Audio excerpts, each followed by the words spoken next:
Assalamualaikum warahmatullahi wabarakatuh. Segala puji bagi Allah Tuhan semesta alam atas limpahan rahmatnya dan karunia-Nya.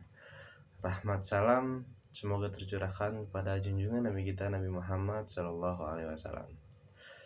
Yang terhormat Pak As'ad selaku dosen pengampu mata kuliah Akhlak dan Etika. Perkenalkan, nama saya Ahmad Taufik Hidayat dengan NPM 2021215418. Untuk mempersingkat waktu, mari kita masuk ke dalam materi. Materi yang pertama itu adalah etika Islam dalam demokrasi penegak hukum. Pengertian demokrasi secara sederhana adalah sistem pemerintahan dari rakyat, oleh rakyat, dan untuk rakyat. Demokrasi memberikan ruang bagi masyarakat untuk memilih pemimpinnya dan mengawasi jalannya pemerintahan. Namun, dalam Islam, demokrasi tidak lepas dari nilai moral dan etika. Islam mengenal prinsip syura dan musyawarah yang mengajarkan pengambilan keputusan bersama dengan pertimbangan keadilan, kebenaran, dan kemaslahatan umat. Demokrasi yang sesuai nilai Islam bukanlah kebebasan tanpa batas, melainkan kebebasan yang bertanggung jawab. Kriteria kepemimpinan dalam Islam. Islam memandang kepemimpinan sebagai amanah. Pemimpin bukan hanya penguasa, tapi pelayan bagi rakyatnya. Kriteria kepemimpinan dalam Islam mencakup sifat-sifat utama, yaitu sidik, amanah, tabligh, fatonah. Nabi Muhammad SAW bersabda, "Kalian semua adalah pemimpin, dan kalian semua akan dimintai pertanggungjawabannya atas kepemimpinan." Nah, hadis ini menegaskan bahwa seorang pemimpin harus memiliki integritas dan tanggung jawab besar. Syarat-syarat menjadi pemimpin. Islam memberikan syarat yang tegas bagi seorang pemimpin. Nah, syaratnya itu ada beragama Islam dan memahami ajaran agama Islam. Nah, kedua, memiliki akhlak yang mulia. Yang ketiga, adil dan tidak zalim. Yang keempat, berilmu dan mampu memimpin, bijaksana dalam keputusan. Pemimpin yang baik harus mampu menjaga kepercayaan rakyat dan menegakkan keadilan tanpa memihak. Dalam demokrasi modern, pemilu menjadi cara memilih pemimpin, tetapi pemilih juga wajib mempertimbangkan syarat-syarat moral dan etika ini. Nah, pengertian penegakan hukum. Penegak hukum berarti memastikan hukum berlaku secara adil dan konsisten. Dalam Islam, hukum tidak hanya bersikap duniawi, tapi juga bersumber dari wahyu. Penegakan hukum adalah upaya menegakkan keadilan sebagai bentuk ibadah kepada Allah Subhanahu wa taala. Al-Qur'an memerintahkan kita, sesungguhnya Allah menyuruh kamu berlaku adil dan berbuat kebijakan. Quran surah An-Nahl ayat 90. Penegakan hukum yang adil adalah salah satu pilar untuk membangun masyarakat beradab dan harmonis. Nah, adil dan berimbang dalam Islam. Islam menempatkan keadilan sebagai prinsip utama. Keadilan berarti memberikan hak kepada yang berhak dan menempatkan segala sesuatu pada tempatnya. Allah berfirman, "Wahai orang-orang yang beriman, jadilah kamu penegak keadilan, menjadi saksi karena Allah sekalipun terhadap dirimu sendiri atau ibu, bapak, dan kaum kerabatmu." Quran surah An-Nahl ayat 135. Penegak hukum yang adil tidak boleh tebang pilih, penegak hukum tidak adil, tidak boleh menebang pilih, tidak memiliki pada golongan tertentu, dan tidak tunduk pada kepentingan pribadi. Radikalisme agama dan negara. Islam menolak radikalisme yang menafsirkan agama secara sempit dan memaksakan kehendak dengan kekerasan. Nabi Muhammad SAW mengajarkan wasatiyah atau sikap moderat, menolak ekstremisme dan memecah belah umat. Dalam konteks negara, ekstremisme yang memecah belah umat. Dalam konsep negara, radikalisme bisa mengancam persatuan dan keamanan. Oleh karena itu, penegak hukum harus tegas terhadap radikalisme, namun tetap adil dan tidak diskriminatif, dan menghormati hak asasi manusia. Nah, materi selanjutnya itu pembinaan akhlak dalam kehidupan. Pembinaan akhlak dalam kehidupan sangat penting untuk membentuk individu yang beriman, bertanggung jawab, dan bermanfaat bagi orang lain. Akhlak mulia bukan hanya hiasan diri, tetapi kunci untuk menciptakan masyarakat yang damai, adil, dan diridhoi Allah Subhanahu wa Ta'ala.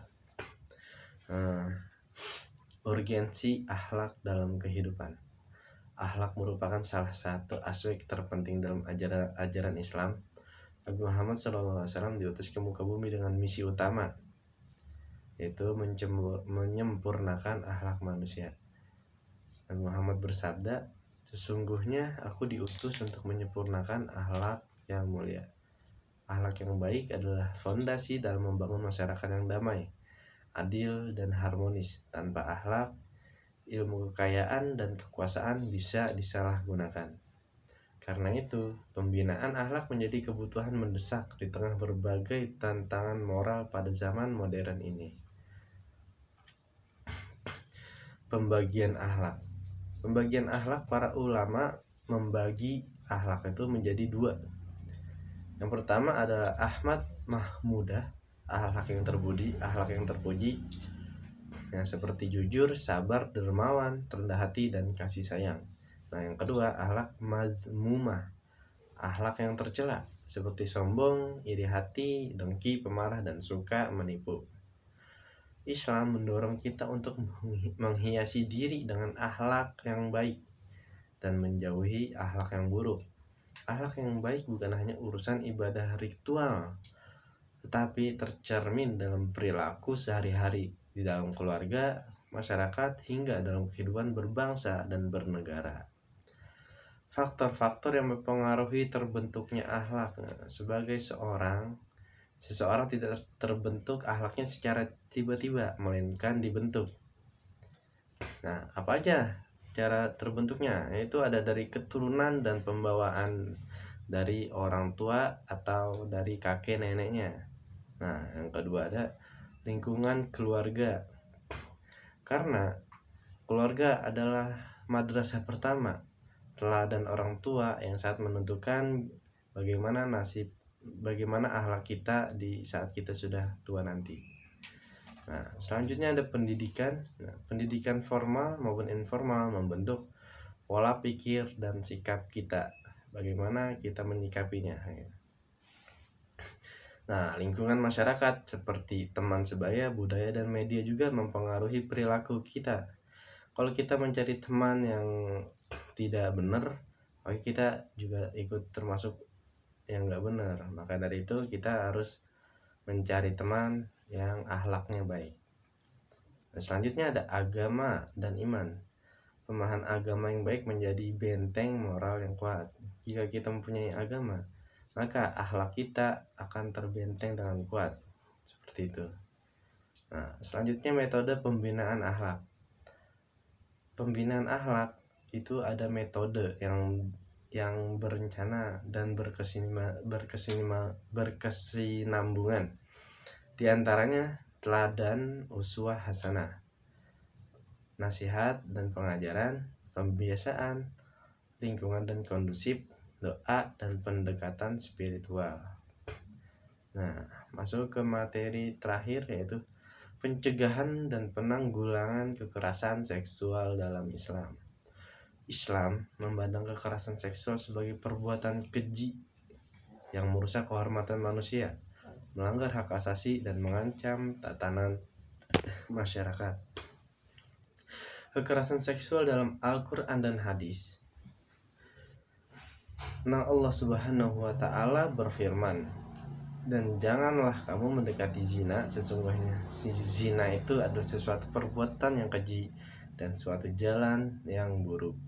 Selain itu, Nabi Muhammad SAW juga bersabda, "Tidak halal bagi seorang muslim menakut-nakuti muslim lain." Hadis riwayat Abu Daud.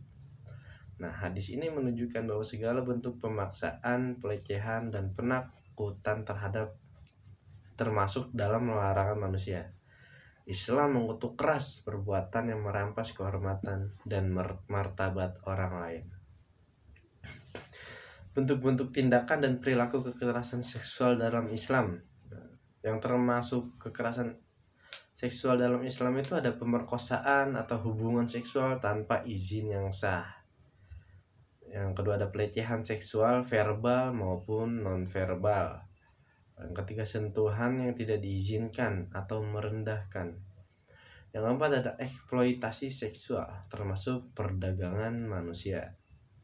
Yang kelima ancaman atau paksaan untuk melakukan perbuatan seksual. Islam menekankan prinsip iffah, yaitu menjaga kehormatan, dan melarang mendekati segala hal yang menimbulkan syahwat yang haram. Bahkan pandangan mata pun diperintahkan untuk dijaga. Nah, yang ketiga, sanksi bagi pelaku kekerasan seksual menurut Islam.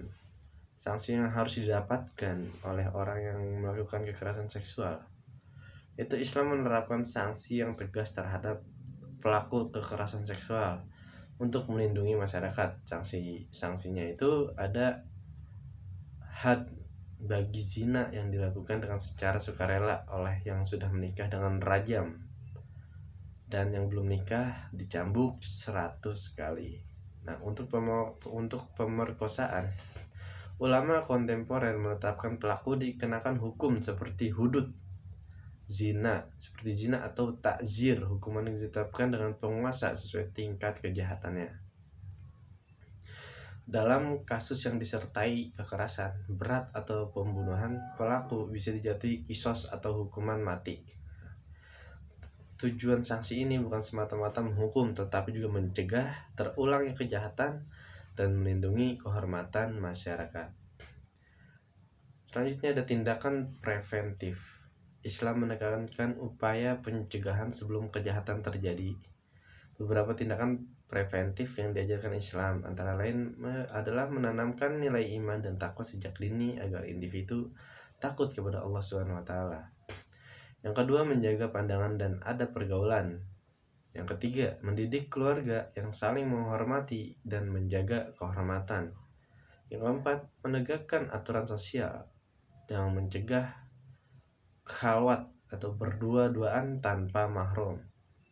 Yang kelima, menghukum pelaku secara tegas agar menjadi pelajaran bagi masyarakat. Dengan tindakan preventif yang sistematis, Islam berusaha menutup semua pintu yang mengarah pada kekerasan seksual.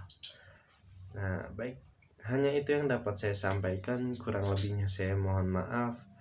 Assalamualaikum warahmatullahi wabarakatuh.